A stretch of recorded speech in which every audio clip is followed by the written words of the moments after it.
Bismillahirrahmanirrahim. Welcome to Aga English Grammar Tips. Today our topic is types of poetry presented by Aga Umar Khan. Before going to the lecture, I would like to suggest you don't forget to subscribe the Aga English Grammar Tips. So चलते हैं अपने lesson की तरफ. The first type is haiku. What is haiku? The haiku is a Japanese poetic form that consists of 3 lines. जो 3 lines पर consist करती है, depend करती है, with 5 syllables in the first line. इसकी पहली लाइन में 5 syllables होते हैं, 7 इन द सेकेंड लाइन में 7 syllables होते हैं, एंड 5 इन द थर्ड, और अगेन 5 syllables होते हैं इसके थर्ड लाइन में. The haiku develop from the hokku, the opening 3 lines of a longer poem known as a टांका.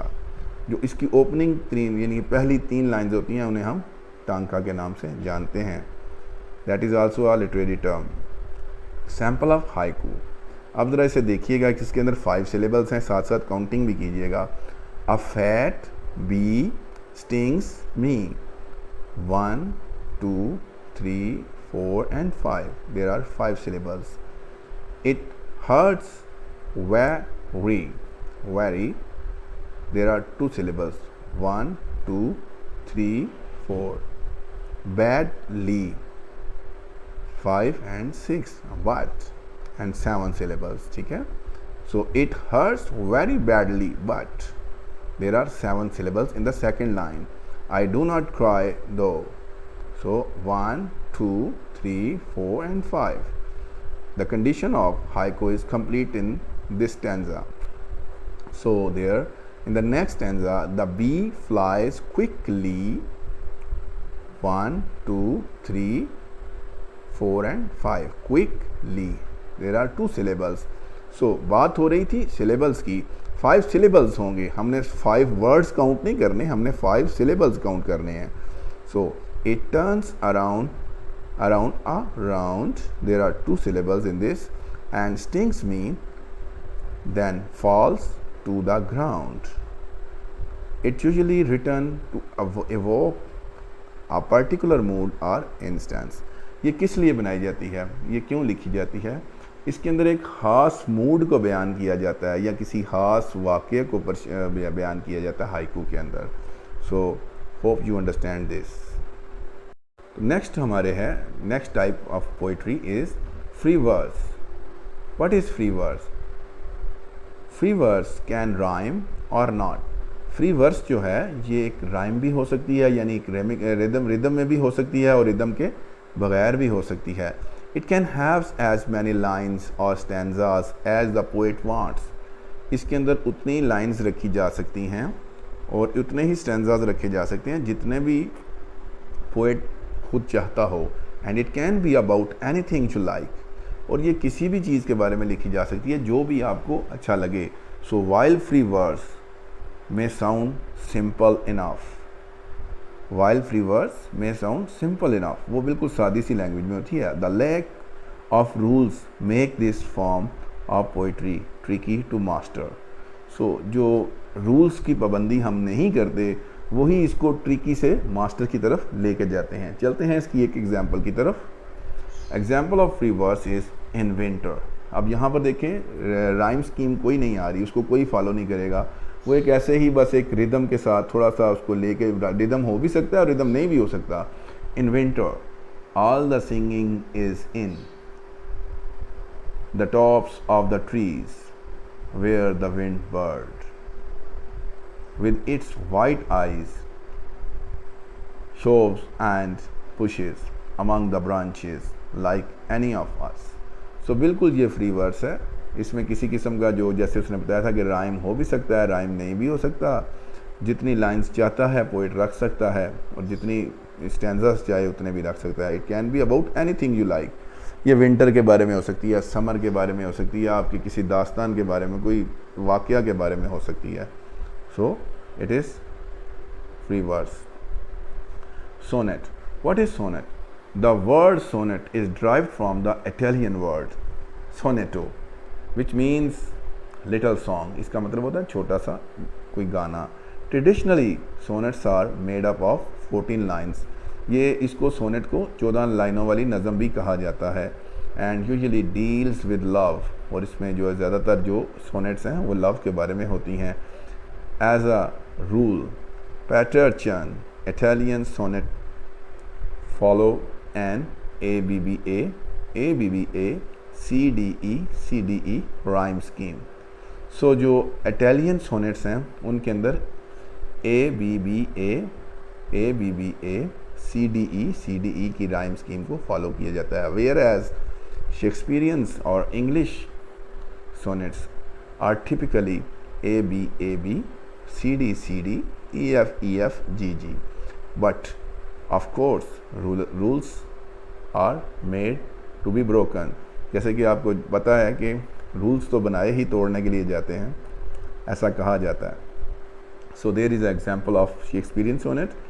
You can see that Shakespearean sonnet is 14 lines are complete. Here you can see the lines and there increase A, die B, disease A, memory B. So this is the rhyme scheme of this. You can see it easily. So look here the rhyme scheme of there. इधर rhyme scheme बताई गई है और इसमें आपको ये बताया गया कि 14 लाइन्स कंप्लीट हैं। AB CD and then EF G and G, last two जो है वो GG। ये इंग्लिश सोनेट की बात हो रही है। Now the next is acrostic poem. An acrostic poem is a poem where the first letter of each line or the last letter of each line spells out a specific word। यानी acrostic poem जो है इसमें जो पहला letter होता है, पहला word होता है, पहला लेटर जो होता है, पहले वर्ड का पहला लेटर जो होता है या वर्ड का जो आखिरी लेटर होता है वो स्पेसिफिक वर्ड या किसी कुछ खास चीज़ की तरफ इशारा करता है। जैसे हमने इसकी एक एग्जांपल मैं देना चाहूँगा कि जैसे पुलिस है, अगर हम पुलिस का P ले लें, P for polite, O for obedient, L for loyalty and this is the way. इस तरह जब हम बताते हैं यानी कि जो फर्स्ट वर्ड है यानी इन तमाम चीज़ों को बना के हम पुलिस बना देते हैं, ठीक है, तो पुलिस का वर्ड बन गया। तो इस तरह जब एक पोएम लिखी जाती है जिसमें पहला जो वर्ड होता है उसका जो पहला लेटर होता है उसको वो एक ख़ास स्पेसिफिक होता है, वो एक ख़ास चीज़ को रिप्रेजेंट कर रहा होता है, किसी ख़ास मैसेज को रिप्रेजेंट कर रहा होता है, तो दिस इज़ कॉल्ड एक्रोस्टिक। जैसे आप अगर उर्दू में देखें तो एन इश्क, ठीक है, हम अक्सर बोलते हैं इस वर्ड में एन इश्क के शीन और काफ करके, इस तरह जो हम एक वर्ड लेके आते हैं, एन इश्क कर दिया और शीन को ले आए, काफ को ले आए, जो इस तरह वर्ड्स को हमने वन बाय वन जो डिस्कस किया, this is called acrostic poem. And example of acrostic poem, sunshine warms my toes, under water fun with my friends. इसको मज़ीद डिस्कस करेंगे। इसके अंदर रिकग्नाइज, किस तरह हम इसे रिकग्नाइज करते हैं। The first letter of each line spells out a poem's theme. जो पहला लेटर होता है वो पोएम के थीम को बताता है। An acrostic poem it does not needs to rhyme. इसके अंदर कोई ज़रूरत नहीं होती राइम हो या ना हो। Any word below this line is fine honestly, ठीक है। एक्रोस्टिक पोएम में हम जब इसको देते हैं, देखें ज़रा, एन एक्रोस्टिक पोएम, अब जो ACROSTIC, तो इसमें जब हम इसको बार बार डिस्कस करेंगे तो उसमें एक वर्ड जो होगा, जो फर्स्ट लेटर होगा, वो उसी को बताएगा। An acrostic poem could be about anything you want. ये किसी भी चीज़ के बारे में हो सकता है। रियली, हकीकी, of course, you can say what you like, that's what's so easy. I might write one right now. Can you guess what it will be about? तो यहाँ पर हमने देखें, अगर हम इसको देखें, RAIN, रेन, STORM, स्टॉर्म, तो रेन स्टॉर्म। यहाँ पर जो फर्स्ट लेटर्स हैं वो हमें एक स्पेसिफिक एक थीम दे रहे हैं ना उसका, रेन स्टॉर्म। अब ये पूरी पोएम उसके बारे में लिखी है, rain drops drip drop on my shoes and more drops fall in ones and twos. I think of all my friends inside, not me. I think I shall not hide. Stormy weather makes me run to puddles outside, so much fun. On rainy days, I'll always be running around for all to see. Mud and splashes cover me. सो यहाँ पर देखें जो first word था हमने उसके अंदर rain storm को define भी कर दिया, यानी रेन स्टॉर्म की ही बात करनी है हमने. जो हमारा थीम होता है वो फर्स्ट लाइंस में हाइड होता है. तो अब आपको समझ आ गई होगी कि एक्रोस्टिक पोएम्स कौन सी होती हैं. villanelle. The villanelle is another form, very old form of the poetry that came from France and has a lot of rules. It is made up of 19 lines, 5 stanzas. जैसे sonnet जो है वो 14 lines की होती है, 14 lines की होती है, ये 19 लाइन्स की होती है. इसके अंदर कितने स्टैंजाज होते हैं? 5 स्टैंजाज होते हैं. 5 स्टैंजाज ऑफ 3 लाइन्स टर्सेट, यानी 3 लाइन्स वाले को टर्सेट कहते हैं each. And the final stanza of 4 lines. बाकी जो 5 स्टैंजाज होते हैं वो जो उसमें जो 3-3 लाइनों वाले स्टैंजाज होते हैं, जो फाइनल होता है, जो लास्ट होता है, वो 4 लाइन्स पर होता है. As you can see from the rhyme scheme A B A A B A A B A A B A A B A, यानी 5 स्टैंजा जो हैं वो 3-3 लाइनों के हैं. And the next is the last one is A B A A. So this type of poem only has 2 rhyming sounds. इसकी 2 rhyme sounds होती हैं, राइमिंग साउंड्स होती हैं. Plus there is a lot of repetition throughout the villanelle. Line 1 will be repeated in lines 6, 12 and 18.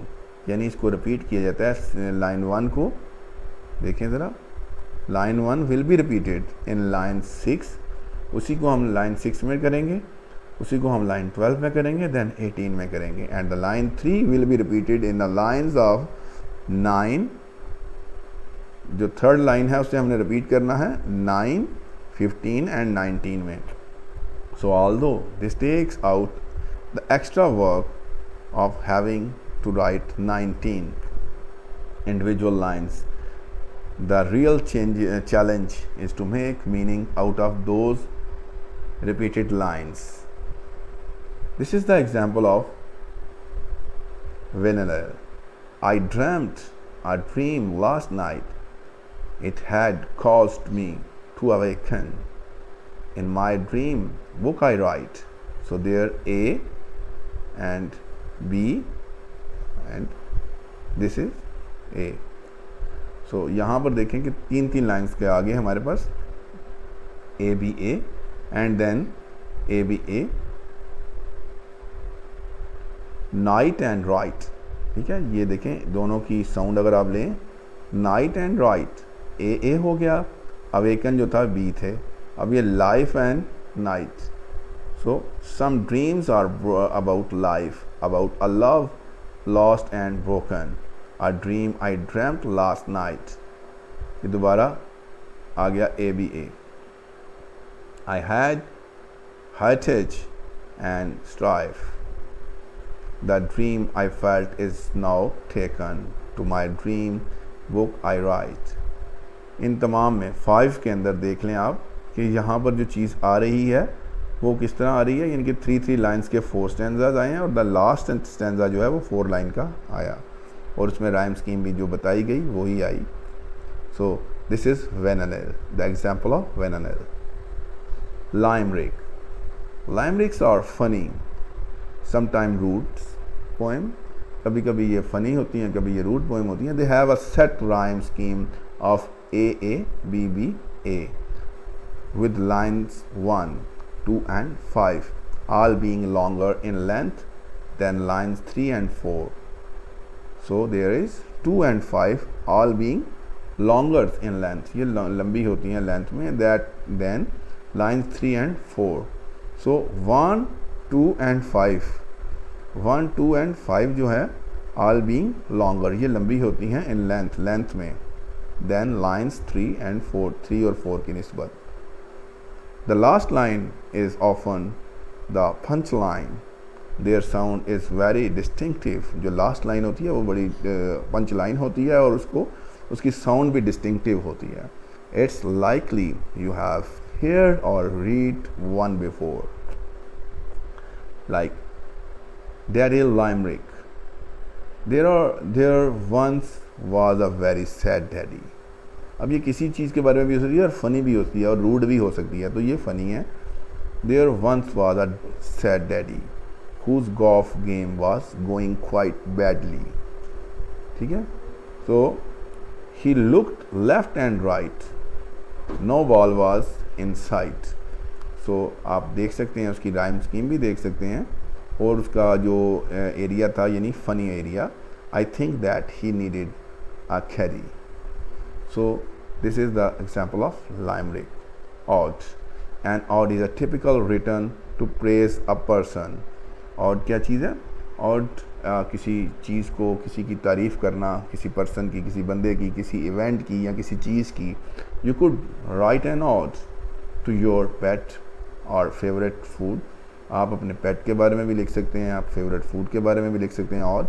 And there are usually quite short in length. ये short in length होते हैं. Like this is example, we are music makers and we are the dreamers of dreams, wandering by lone sea breakers and sitting by desolate streams, world losers and world forsakers, on whom the pale moon gleams. Yet we are movers and shakers of the world of forever, it seems. This is out, and again read it. And out is a typical return to praise a person. ये किसी बंदे की तारीफ भी हो सकती है, किसी वाक़या की तारीफ भी हो सकती है, किसी चीज़ की तारीफ भी हो सकती है. यू कुड राइट एन और टू योर पेट और योर फेवरेट फूड. आप अपने पेट के बारे में भी लिख सकते हैं, फेवरेट फूड के बारे में भी लिख सकते हैं, और it is short in length. So elegy. An elegy does not have rules like some of the other form of the poetry, but it does have a set subject. इसका subject जो है वो सेट होता है, मतलब ये it is about the death. They are usually written about a love one who has passed away. Elegy जो है वो उस बारे में लिखी जाती है कि जो कोई मर गया है, कोई मौत के बारे में लिखी जाती है, या किसी ऐसे बंदे के बारे में जो मर गया, उसकी मोहब्बत में जो नज़म लिखी जाती है, that is called elegy. But can also be written about a group of people. ये किसी ग्रुप ऑफ पीपल के बारे में लिखी जा सकती है. Although they can sound sad, elegies often end on a hopeful note. Hooray! तो एलेजी जो है वो जितनी भी आप सैड में लिखें, लेकिन वो उसको एक होपफुल नोट पे एंड किया जाता है, और हुरे का एक्सक्लेमेशन साइन भी होगा. So for the dead, I dreamed I called you on the telephone to say be kinder to yourself, but you were sick and would not answer. The waste of my love goes on this way, trying to save you from yourself. I have always wondered about the leftover energy, water rushing down a hill, long after the rains have stopped, or the fire you want to go to bed from, but cannot leave burning down, but not burn down. The red coals more extreme, more curious in their flashing and dying than you wish they were sitting there long after midnight. So what is ballad? A ballad is a short narrative poem. ये एक short narrative poem है. अगर हम epic की बात करेंगे तो long narrative poem है, इसे हम बयान करते हैं, which is written to be sung and has a simple but dramatic theme. इसका एक थीम जो है वो ड्रामेटिक थीम होता है. Ballads can be of love, ये लव के बारे में भी हो सकती है, डेथ के बारे में भी हो सकती है, एंड सुपर नेचुरल यानी सुपर नेचुरल चीज़ें, और even a combination of the three, और ये तीनों को मिक्स करके भी लिखी जा सकती है. Many ballads also contain a moral which is expressed most often in the final stanza. इसके बैलेड की जो लास्ट स्टैंजा होता है उसके अंदर इसका मॉरल बताया जाता है। Ballads to have the set form there are typical 4 lines, इसके अंदर क्वार्ट्रेन होता है यानी 4 लाइन्स होती हैं, and have the rhyme scheme of the A B and A B और ए बी सी बी। इसके अंदर ए बी भी हो सकता है या ए बी सी बी भी हो सकती है rhyme scheme. However, this form is looser than others, so can be modified to suit of writers that's you needs.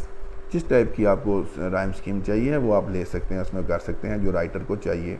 Most modern pop songs you hear nowadays can be referred to as a ballads. जो आजकल हमारे new songs आ रहे हैं, it is also referred to a ballads. Like, two friends are by your side through it all. Two friends are there to catch you when you fall. So the rhyme scheme is A B C B. So it would be A B or it would be A B C B. What is an epic? An epic, a long narrative poem, ordinary concerning a serious subject. Epic के अंदर किसी किस्म का मजाक नहीं होता, इसके अंदर एक लॉन्ग नरेटिव पोइम होती है जैसे एक ड्रामे की शक्ल की, और इसके अंदर एक सीरियस सब्जेक्ट होता है। Contains details of heroic deeds, इसके अंदर जो हीरो के तमाम अमाल होते हैं, डीड्स होते हैं, उनको कम्प्लीटली डिस्क्राइब किया जाता है। Describes event significant to a culture और नेशन, इसके अंदर ऐसे इवेंट्स जो हैं वो जो किसी कल्चर या किसी नेशन का हिस्सा होते हैं उन्हें बयान किया जाता है। The action consist of deeds और ग्रेट वैल्यू, ये जो एक्शंस हैं इसके एपिक में वो किस चीज़ के ऊपर कंसिस्ट करते हैं? डीड्स ऑफ ग्रेट वैल्यूज़ और सुपर ह्यूमन स्ट्रेंथ एंड और करेज, किसी ख़ास किस्म का बंदा, किसी सुपर ह्यूमन जिसके अंदर बहुत सी खुदादाद सलाहियतें हों, जिसके अंदर जो है वो तमाम अच्छी चीज़ें पाई जाती हों, और उस हीरो को मुकम्मल अच्छे किरदार के साथ जब वाजे किया जाता है, this is in epic. Is of great legendary significance, उसके अंदर एक ऐसी चीज़, ऐसी खूबियाँ होती हैं जो बहुत कम ही लोगों में पाई जाती हैं।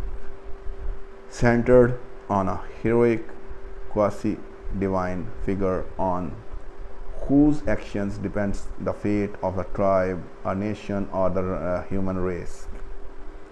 So this is, now it is a short look of poetry glossary. Stanza. What is stanza? A set amount of lines in poetry group. Stanza क्या होता है? एक set amount of lines, यानी इसे हम कुछ lines का एक set बना लेते हैं पोइट्री फॉर्म में, group together by there length, उसे हम लेंथ के ज़रिए इकट्ठा कर लेते हैं, मीटर और राइम स्कीम के थ्रू हम इकट्ठा कर लेते हैं। Couplet, what is couplet? A 2 line stanza. Tercet, a 3 line stanza. Quatrain, a 4 line stanza. Cinquain, a 5 line stanza. Sestet, a 6 line stanza. Metre, the pattern of stress syllables, जिनके ऊपर ज़ोर दिया जाता है, जिनको लॉन्ग साउंडिंग होती है, जिनकी आवाज़ थोड़ी ज़्यादा आती है, जिन सिलेबल्स की, that is called metre. And unstress syllables, और unstress syllable short sounding in poetry, जिनके ऊपर ज़्यादा आवाज़ ज़ोर दिया जाता है और जिनके ऊपर कम ज़ोर दिया जाता है पोइट्री के अंदर, this is called metre. Rhyme scheme. The pattern of a rhyme that comes at the end of each line is or verse. Her line या हर शेर के आखिर पे जो लफ्ज़ आता है, that is called rhyme scheme. And syllables. The single unbroken sound of a spoken or written word is called syllable. So thanks for watching. Don't forget to subscribe my channel Aga English Grammar Tips and share the video to others. Thank you. Allah Hafiz.